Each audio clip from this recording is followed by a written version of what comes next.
नमस्कार दर्शक बंधु आजिर कहानी होची विपद बेलर बंधु ही एकमात्र बंधु।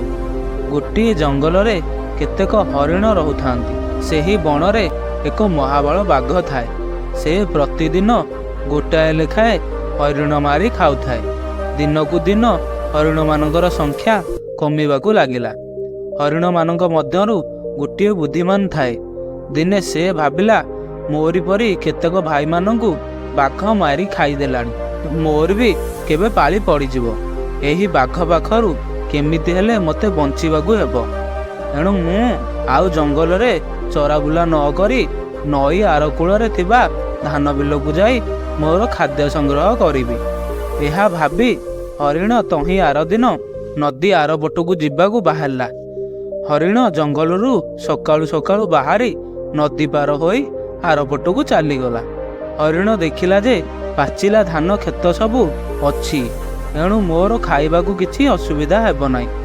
हरिण पेट पूरा खाई संज बेलकू जंगल रे थिबा तार घर को फेरी जाउथाए।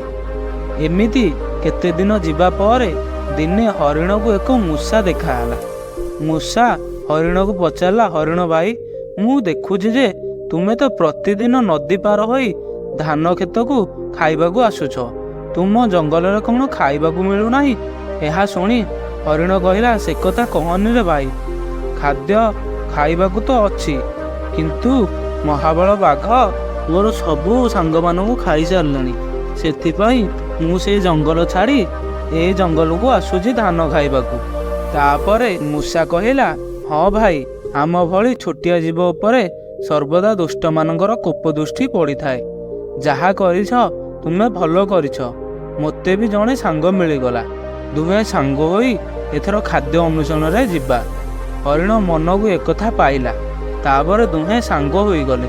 हरिण आसीबा बाट को मूसा चाही रही थाए। से आसिला परे दुहे खाद्य खोजिबा को बाहरी पड़ंदी। संज बेले मूसा हरिण को नई पार कर देई ता घर को चली जाए। किछि दिन गला परे एही कथा बाघ जानी पारला। हरिण को खाइबा पाई ओ ताकू शास्ति देबा पाई उपाय चिंता कला। हरिण पछरे लुचि लुचि बाघ आसी एक कोरड़ रे लुचि गला। संज हेबारु मूसा और हरिण नई कूल को आसिले। दुहे बाटरे बाघ छिड़ा होइतिबार देखि डरी गले। बाघ गर्जन करी कहला, बेईमान हरिण, मो आखिरे धूली देई तू प्रतिदिन चली आसुचु ना? आज देखिबी मो हाबुड़रू केमिति बंचिबू। बाघर गर्जन शुणी हरिण धाइबाकू लागिला, किंतु मूसा साहस देई कहला, देख सांग, तुमे डरिबार किछि नाही। मु सान हेले कौन हब? बाघ को एमिति पाने देबी जे से हरिण को खाइबार मोह छाड़ी देव। मु कौन करुछि देख। तापरे मूसा बाघर शरीर उपर को चढ़ीगला। ताहार मुनिया दांतरे पिठी, काख, पेट इत्यादि को कामुड़ीबाकू लागिला।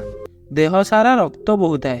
बाघ मूसा को जेते घौड़ाबा चेष्टा करी मध्य पारु न थाए। शेषरे बाघ रड़ी करी जंगल को दाई पलाइला। मूसा कहला, बुझिल सांग, सांग जदि सांग को विपद रे साहाय्य न करिवो ताहाले सांग आउ केउति पाई? एणु कथार अछि परा, विपद आपदर सांग ही एक साहा भरोसा। सेही दिन ठारू हरिण जंगल को आउ गला ना। मूसा साथी रे रही आराम रे चरिबाकू लागिला। तेणु दर्शक बंधु, आमे एई कहानी रु एई शिक्षा पाइले कि आमर बहुत गुड़ाए बंधु थांती, किंतु आमर विपद समय रे जेउ बंधु निज जीवन को बाजी लगाई आमको साहाय्य करिथाए सेही आमर प्रकृत बंधु।